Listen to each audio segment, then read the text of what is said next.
Good morning, reflectors. Good morning. Normally, we're intenders, but today we are reflectors because this is the last episode of November.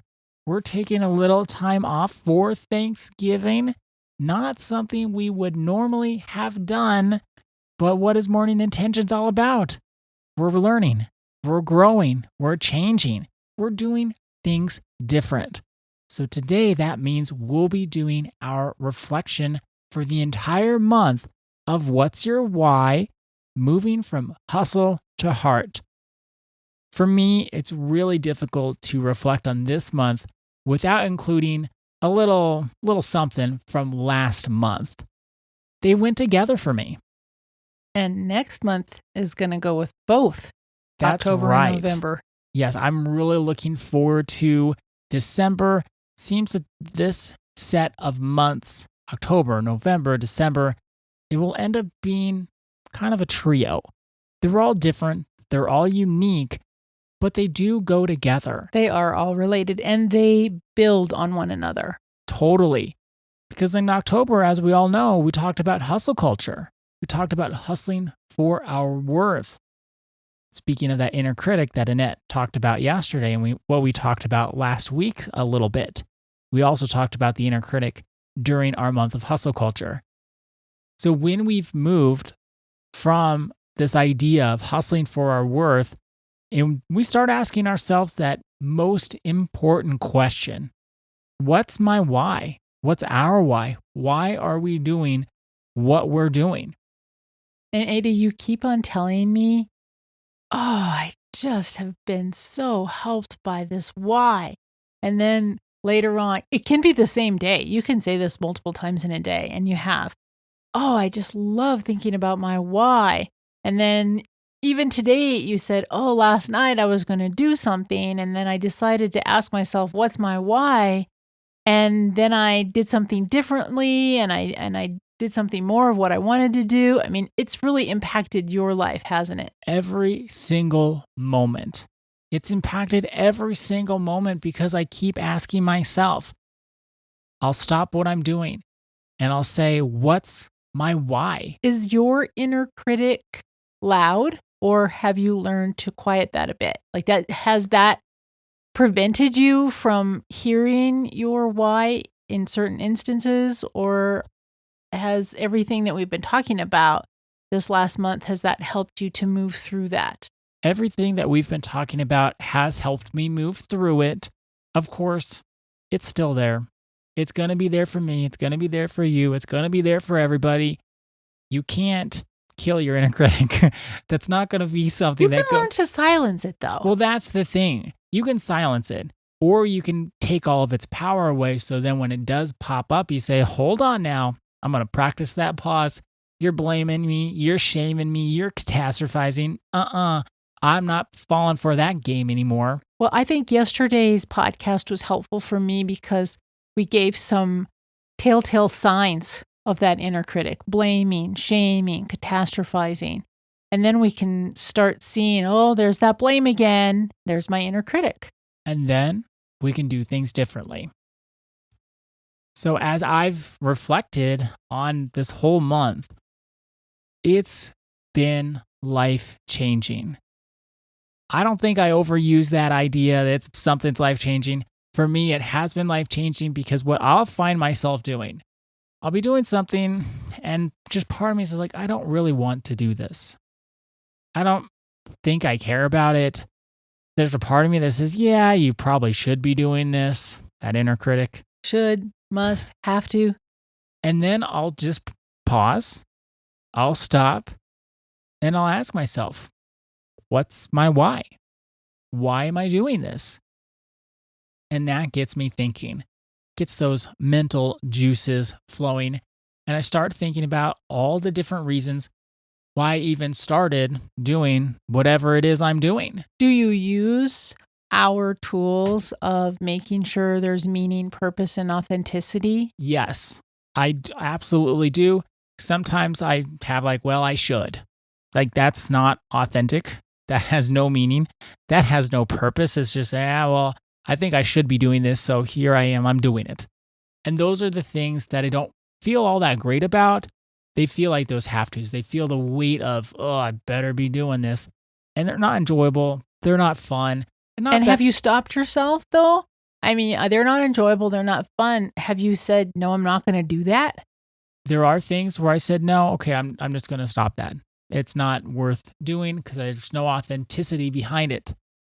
But other things I have found where I started with like the top of mind is inauthenticity. It's not meaningful. There's no purpose. But then there's still something beneath that. And this is what I found. There's something beneath that that knows that inauthentic why, like my first gut reaction to the question, what's my why? There's part of me that says, well, it is more than this. You do want to do this more than you should, or you have to. What does that mean? You want to do this more than you should? You want to do it more than you think you should do it? Correct. So, okay, I'll just... Give us an example. Yeah, I'm going I'm like kind of vague, but I know I'm not vague, but it sounds vague. So let me just... We need like concrete. How has this affected your life? Because you keep saying to me, and I think you've said it on the podcast quite a bit, like this is changing my life. Give us an example. I'm taking a class to become a better coach. So there is part of me that says, yeah, I like the subject. It's fun and interesting. Like there's that part of me. But then the reason I started the class and enrolled, it's like, well, I feel like this would be good for our work. Like that's good, but it's not my heartfelt why. If I asked you and I said, well, why are you doing that? And you just say, well, it's good for our work. There's not a lot of feeling to that. There's not like, oh yeah, I'm just super excited about this. And so I'm taking this class, I'm reading the textbook, and then I stopped myself. I said, what's my why? Well, if this is where I started with something, it's kind of top of mind. It's good for our clients. Okay, that's not bad. I can't complain. I can't argue about that. But that's not something that just like steps on the gas for me and it says, oh yeah, I can't wait to read. I just want to dive right in. It's like, it's good, but that why doesn't have a lot of meaning. It doesn't have a lot of purpose. It's not totally authentic. It's not inauthentic, but it's not as authentic as I know I want it to be. And the strange thing about this, as I'm talking about it, I'm trying to give words to feelings. I just feel it in my heart, and now I'm trying to describe it. So I'm thinking about my why, and I'm writing this down, got out a piece of paper, started writing what's my why, and then I started thinking about the content of the class and how it gets more into the psychology and more in depth about how do you help people create sustained lasting change. It's like, oh, okay, well, that I do find interesting. That's more than just helping our clients. I love that subject. I know that's helpful. That's the things I want to share with the world. When I say here on the podcast, I want to help create a world that I want to live in, well, that's how you do it. You help people learn how do they have sustained and lasting change. Okay, now that's a better why. And so it just kept on going and growing where there's a part of me that the immediate, it's good. I like it. The depth wasn't there. And then as I got deeper and deeper and deeper into thinking about my why, just like when we say, well, if you're angry, find 3 more feelings. A why can feel the same way. It's like, yeah, if you found the surface level why, go at least 3 whys deep there. And you might find, no, you really want this. It's wonderful. You know how much it adds to your life and you want to share it with others. And that's what happened to me. And so suddenly, by just defining my why and putting it into words, I couldn't stop reading. I couldn't I can't wait to go back and read more later today after we're done and after I have other things to do and after all that. It's like, I can't wait to dive back into that textbook And So the same textbook that you were almost begrudgingly studying, we thought, oh yeah, it would be kind of good for our clients, but now you have this drive to excel in the class, finish the class, learn as much as you can in the class because you took that step back and you defined your why. That's right. Because you, just full disclosure, you registered for this class before October. That's true. Yes, I did. And you probably were just doing it because, like what you said, you thought it was something that you should do or maybe it'd be good. You and I, we like to increase our knowledge base. And we always like to be taking a class or attending workshops or something. Yeah, we want to be doing something to grow all the time. That's what we do. That's who we are. And so there was that reason for taking the class initially. Well, I want to learn and grow. Okay, but why this class? Why this subject? Why go deeper here? I didn't even think about it too much, like you said, because we hadn't been talking about what's our why. And I can see a difference in my spirit and my soul and my mindset. Now it's not just, oh, I'm taking a class. It's like, I'm taking this class and I am loving every word I'm reading. I'm loving all the coursework. And all that changed was my why and knowing my why and going deep with my why. It's the same book 3 days ago as it is today.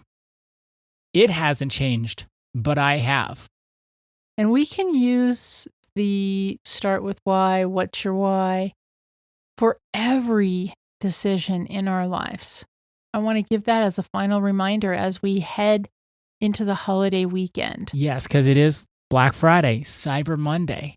When you click buy, ask yourself, what's your why? Before you buy, ask what's your why. Well, because many people fall into the trap of buying too much, spending beyond their means. It's on sale. And then it's May and they're still paying off their credit cards. So what's your why? What's your why for attending the Thanksgiving gathering? Maybe now you've already committed to going, but what's your why for staying as long as you're going to stay? What's your why for making other plans with people that you might see this weekend? It's like, oh yeah, we should get together, whatever.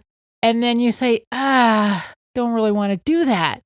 I don't really want to get together. So what's your why? Why did you say yes? Well, because I wanted to please them.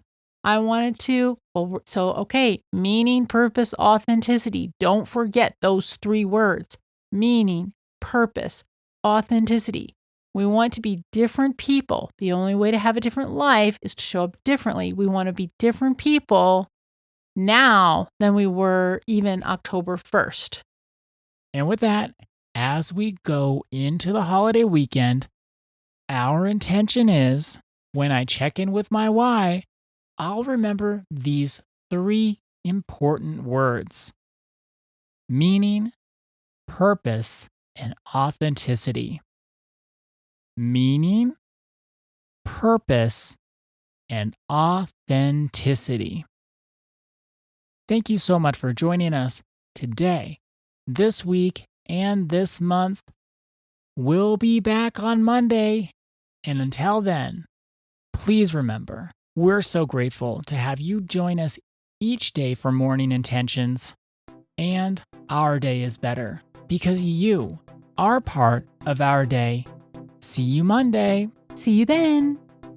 I'm wanting something more, and I'm ready to begin a life of happiness.